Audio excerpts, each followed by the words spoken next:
So, like I've said before, Frozen is a fantastic movie in its own right, but it's also Disney's most Christian movie. And the second reason that it is has a lot to do with relationships and the way that relationships get presented in the movie. And it's more than just the kind of surface level relationship between Elsa and Anna and how wonderful it is to get a good sense of a great sister relationship in a movie like that. That's totally true, and there's a lot of value to the idea that in the movie there's no, perfect prince that needs to come in courageously and save some weak, kind of wimpy princess or something like that. That's a really great part of the movie, and the way that the sisters' relationship develops is beautiful. So there's a lot of credit to that. But it goes deeper than that too, and it's connected to the idea that what is going on in the world, and specifically in the weather in the movie Frozen, is always connected to what's going on inside Elsa's heart. It's almost easier to say that the whole movie is about Elsa's heart, really. Because everything that goes on the outside is a big metaphor for what's going on inside of Elsa. You think back to early in the movie when the girls lose their parents, and even before that, when they isolate Elsa because they're afraid of her hurting her sister, and they're afraid of her being found out because of these magical powers she has. She feels so lonely and so isolated that she just kind of locks herself in her room, but she also kind of locks herself within her own heart too. And then on the other hand, she's so afraid of hurting people, first of all, but she's so afraid too of people finding out who she is and not loving her and accepting her, on the other hand. And that tells us a lot about what stops us from being in a truly open and warm relationship with each other. So when she finally runs off, when people do find out who she is and she's so afraid that they're going to hurt her, she runs off into the mountains and builds this crazy ice palace thing, that she was obviously like an ice architect for, apparently.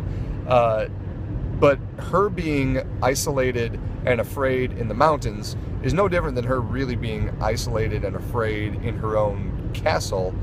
She is still reflecting on the outside what's going on the inside. And isn't that the case for so many of us? I think pretty often what we present on the outside is really just a reflection of what's going on the inside, especially in our own relationships, even with our own family, like Elsa and Anna, So then when Elsa finally gets the courage to come back to Arendelle and deal with these kind of inner demons that she's working through in her own life, it's when she learns to receive the love from her sister that she's denied all along. And when she, more importantly even, is ready to give love back to her sister, to respond with love, that's when her frozen heart starts to melt, first of all. And then that's reflected in how all the snow and ice around her melts too, and there's spring in the country again. I think it's also really interesting to see how Elsa's frozenness, how her isolation and fear affects everyone. And that comes as a surprise to Elsa, But I'm alone and free. Just stay away and you'll be safe from me. Actually, we're not. What do you mean you're not? I get the feeling you don't know. What do I not know? Arendelle's in deep, deep, deep, deep snow. What? You kind of set off in a Anna goes out to see her and try to convince her to come back home and fix everything. And she has to tell Elsa, this is affecting all of us. It's not just you up here in your cold mountains and the rest of us, hanging out on the beach. We're all affected by this frozen magic right now. And isn't that the way it goes with our relationships too? That kind of frozen heartedness affects everyone.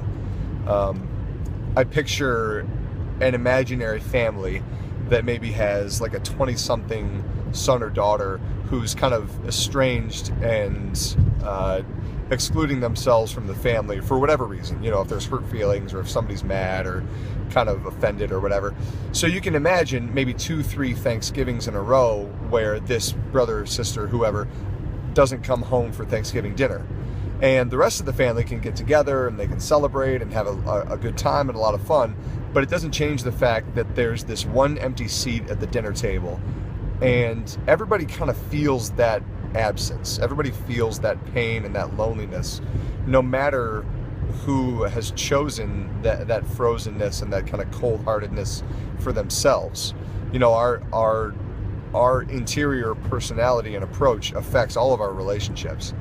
And that's at the heart of Jesus's earthly gospel, at least, is the way that we approach our relationships being so telling about the way that we approach our faith and the way our interior is. And just like Anna, our interior always affects our exterior. We always present what we believe on the inside. And Elsa and Anna are no different in the movie. So that's just reason number 2 that Frozen is easily the most Christian Disney movie out there.